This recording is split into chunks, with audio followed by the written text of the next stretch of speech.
This is Shelley and Brad Fiscus. Shelley's a doctor here in Tennessee and led the rollout of COVID vaccines across the state.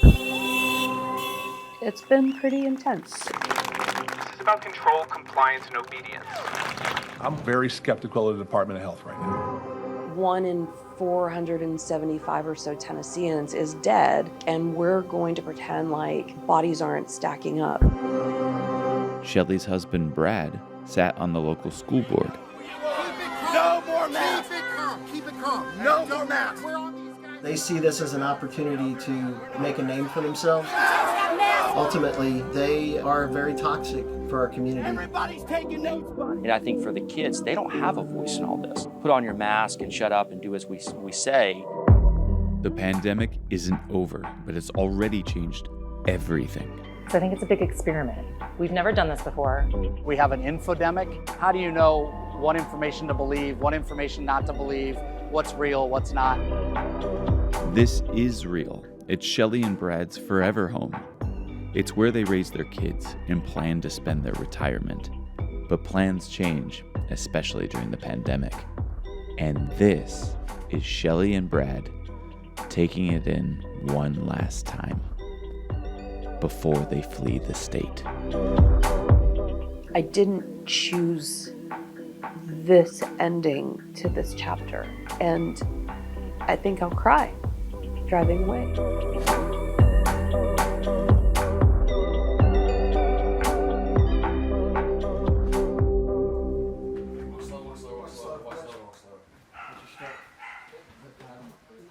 My job was to roll out the vaccine across Tennessee. Seems like a big job. It was a big job. I loved it. It was a wonderful job.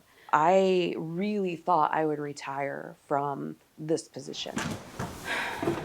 Shelley, how does it feel? It sucks. It sucks. It sucks. It sucks. It sucks. It sucks. You knew what I was going to ask. I just want to get on the road. It has been a challenge to be in public health in the state of Tennessee. There is no authority in the Department of Health to order people to quarantine or to isolate as they should, as we have done for hundreds of years to stop the spread of highly infectious diseases.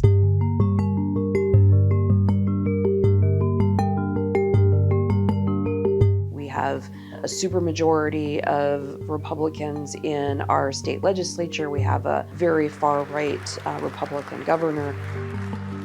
When the government feels unprepared, it's natural to have the temptation to think that growing the size of government and reaching for the nearest mandate will save everything, but not in Tennessee.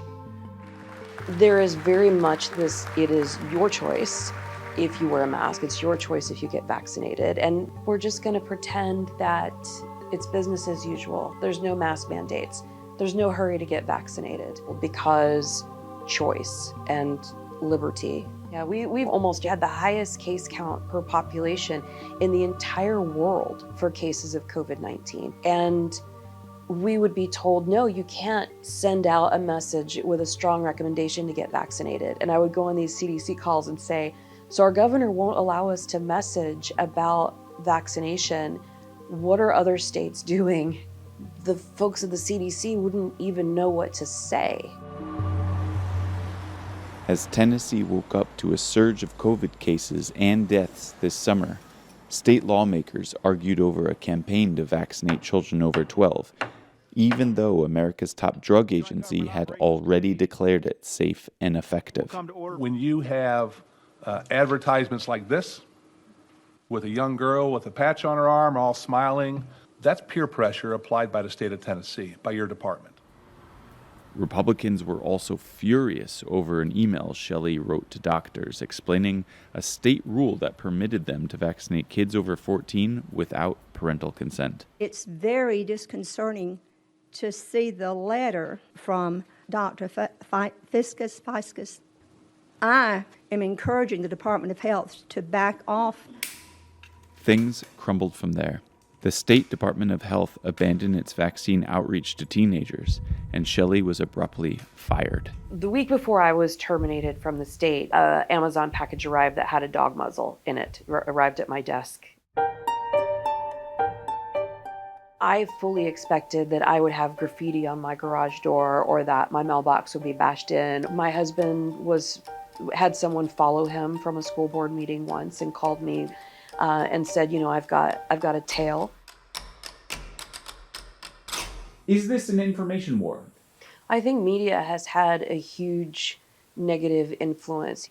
A lot of it is Fox News and then Breitbart.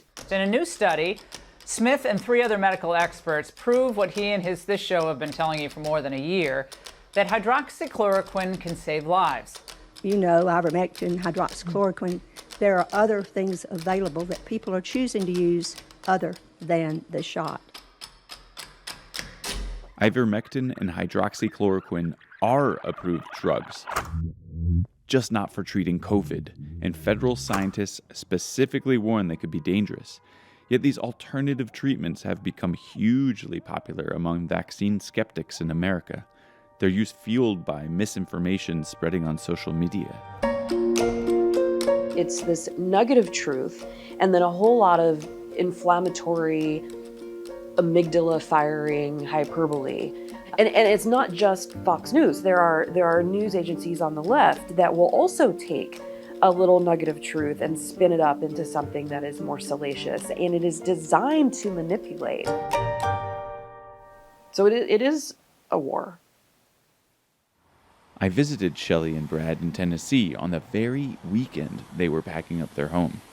But just as they were on their way out, someone else was on the way in. A new arrival in this Tennessee information war. Oh my goodness. I used to represent Zsa Zsa Gabor after she slapped the cop in Beverly Hills. Talk about a crisis.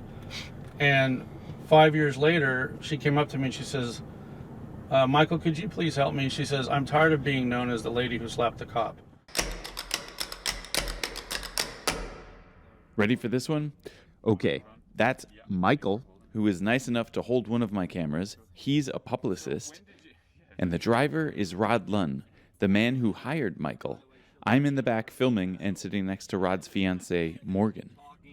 You see, Rod is a singer-songwriter who reached out to Michael after getting caught up in a viral video filmed after a school board meeting. We know who you are. We know who you are. No more masks. Keep it calm. No more masks. We're on these guys' side. That's him screaming at a parent who supported kids wearing masks. Police are on our side. Let's calm down. Yes. Calm down. We know who you are. We know who you are. You represented Zsa Zsa Gabor in a crisis communication campaign? Yes, sir. And you are now representing Rod? Correct. So she said, darling, when you have lemons, make lemonade.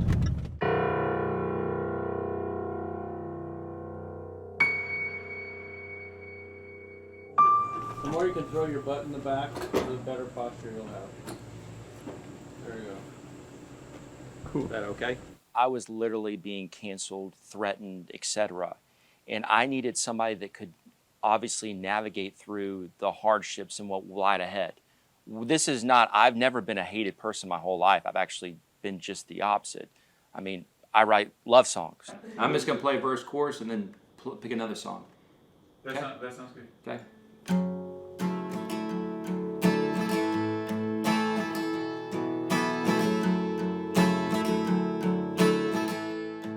Kill me, destroy me, cancel me, but don't threaten me and my family. So I brought Michael in, so we didn't end up in a ditch. My parents didn't end up, I mean, with the concerns that you raise, I would imagine that security or police would be the right response. Why a publicist? You're right. We did have, we had the police, the TBI, the mail inspectors. They pretty much lived over here for a while. People are really concerned about what are going on in the school system, as you can see, and overall about losing their freedom for choice, their freedom for their kids. I should point out here that Rod doesn't have any kids in the school district where he was shouting at that parent. In fact, he doesn't have any kids at all. You know, a child's more likely to die of a bee sting than COVID, but nobody ever has that conversation. Which says who? Oh, that was posted. Somebody did it. It was actually an Israeli study.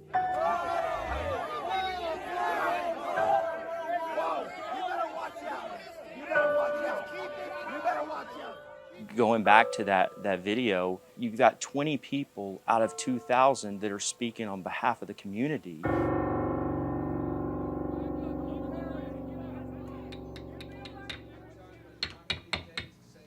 Please go ahead. Okay. I'm board certified in internal medicine and pediatrics, and I'm a practicing hospital doctor. I'm also a WCS mother. I'm asking you to implement a temporary mask mandate, at least until every student has had the opportunity to be vaccinated against COVID-19. And those are, of course, the hired people to come in and speak to the school board. Did you just say that the hired people? Are you insinuating that the people who spoke up during the school board are being paid to deliver a pro-mask message? People are getting paid at these school board meetings, absolutely. To be clear, there's no evidence Rod's paid speaker's accusation is true, and Rod's bee sting comment is false as well. And while the phrase alternative facts may be new, First step foot upon the moon. conspiracy theories have always been part of American politics. The birther controversy.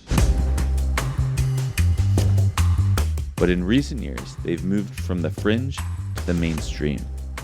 Now, facts are being challenged and confronted at a very local level too, and by people who are not only motivated by politics. Michael thinks that viral attention on Rod will do wonders for his music career. He's got the handsome, good looks, but he's also got the down-home town spirit, and he's got the kindness and compassion to complement that. So he's really, to me, is the ideal client to have. Sorry to interrupt. This is what I love about the South. We love our flags. All right, Mike. You know the North's got them too. Just check it out sometime.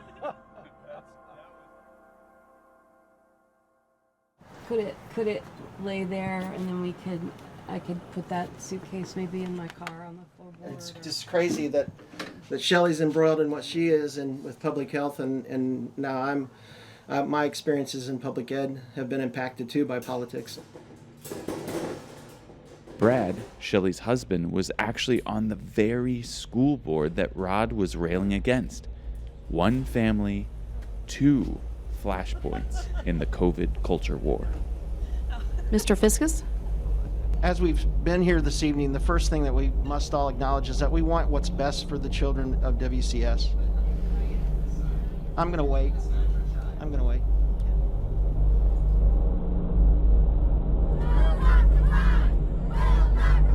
They see this as an opportunity to make a name for themselves, an opportunity to make money for themselves, an opportunity to become a national hero. Ultimately, they are very toxic for our community. Unfortunately, some media has used it to sensationalize the opposition. And for us and our family, we've had bullet point headlines hit that have really harmed our family. We've just arrived in Rutherford County, Tennessee at a school board meeting. And it was here during the last session when a student who was advocating for masks was actually mocked and heckled when he explained that his grandmother had recently died of COVID-19. This time last year, my grandmother, who was a former teacher at the Rutherford County school system, died of COVID because someone wasn't wearing a mask. This is a very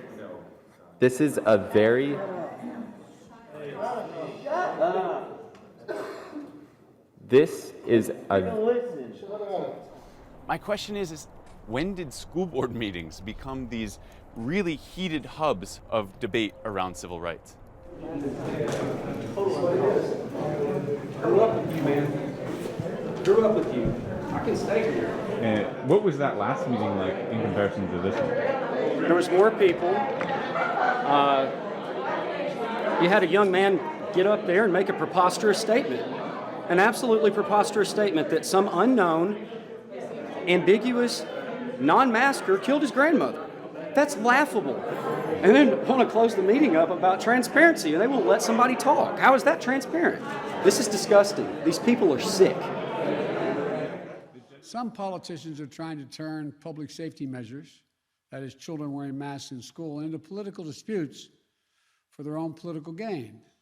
The intimidation and the threats we're seeing across the country are wrong. But Joe Biden's critics accuse him of playing politics. He won the White House by promising to unite America after the Trump years. But his efforts to contain the pandemic through vaccine and mask mandates are only deepening the divide between places that are Republican red and Democratic blue.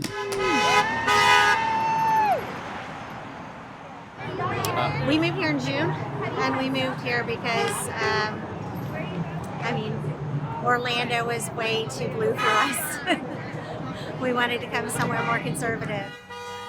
We're actually from Pennsylvania, so we want to raise our kids in a little bit more of a calm, comfortable, some of that slower lifestyle than, what we currently have. That's all. There's a lot of stuff going on in the school districts as a parent that you see, and a lot of people are bringing their political opinions into children's lives. So I want to go to an area where everything is a little less political. Talking about being less political, I would say that it looks to me as if you've picked possibly the most politically heated area in the country right now. Well, that's what you go and you visit other places for, and you should check out Bucks County, Pennsylvania.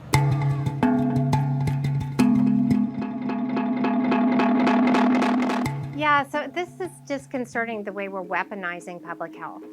I hear about people who are coming here because they feel like this is a place where they can have religious freedom. These two issues really track a lot with each other. I think that a lot of the people that are opposed to masks and vaccines, you'll find, are people who are very, very religious. Oh my Jesus, forgive us our sins, save us from the fires of hell, lead all souls from heaven, especially those in most need of thy mercy. For me, there's two issues. There's one, I'm an American. Well, I should say one, I'm a Catholic, and two, I'm an American. So from the Catholic perspective, we have freedom of conscience and we have free will.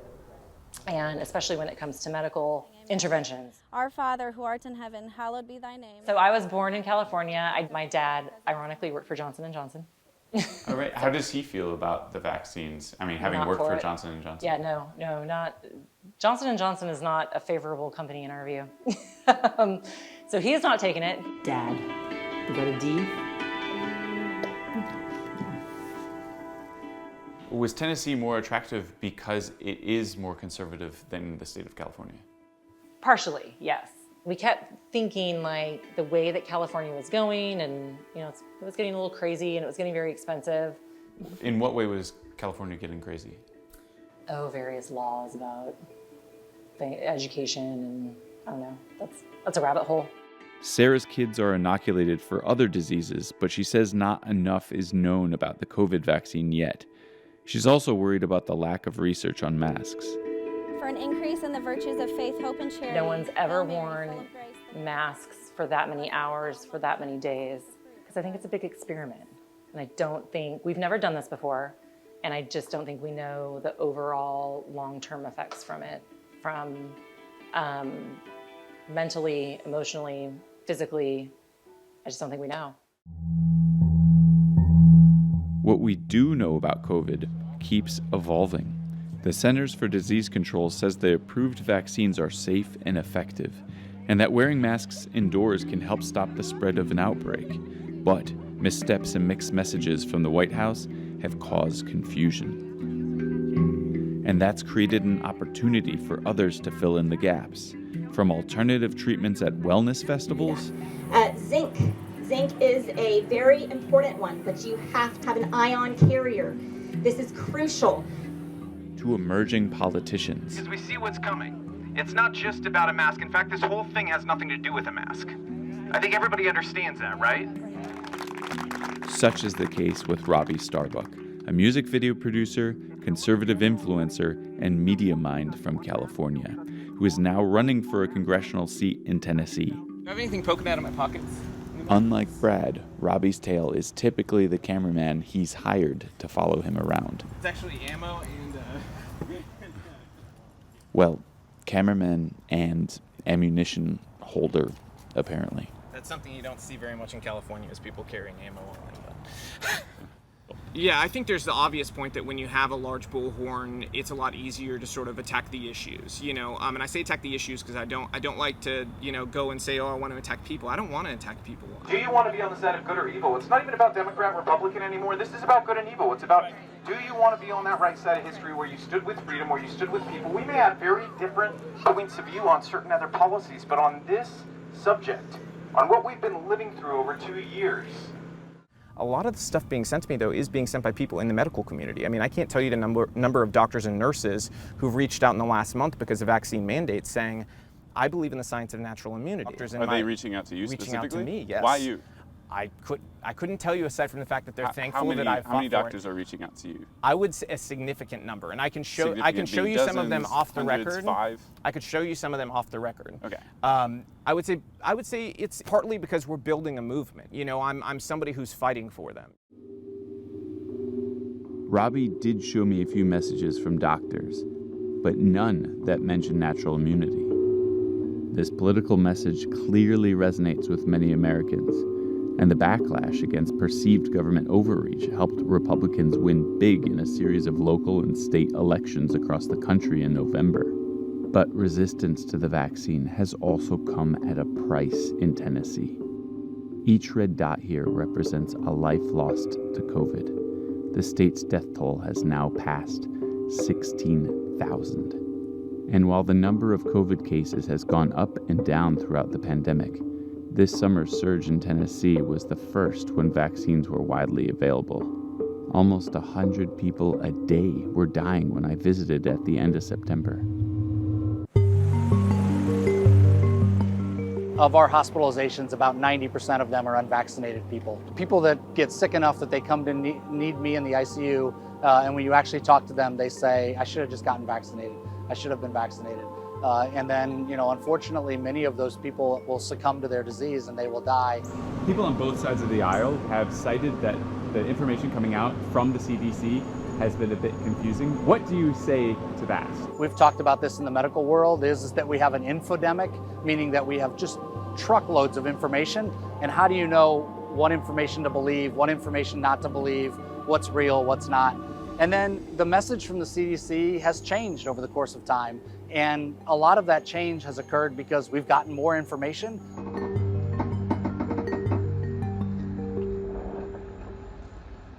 In a couple of days, when you're in the car, finally leaving your forever home here in Tennessee, the home you thought you would be in for the rest of your life, what's going to be going through your mind? I think I'll lose it. I really do. I mean, like I'm tearing up thinking about it because it's like this has been forced upon me. You know, this isn't something that I chose to have happen. I mean, I guess I did in that I chose to speak up. I chose to talk about how politics does not belong in public health and how people are making decisions that impact the lives and the deaths of people in this state, the people that they were elected to protect and to serve. How are you feeling right now? Pretty sad.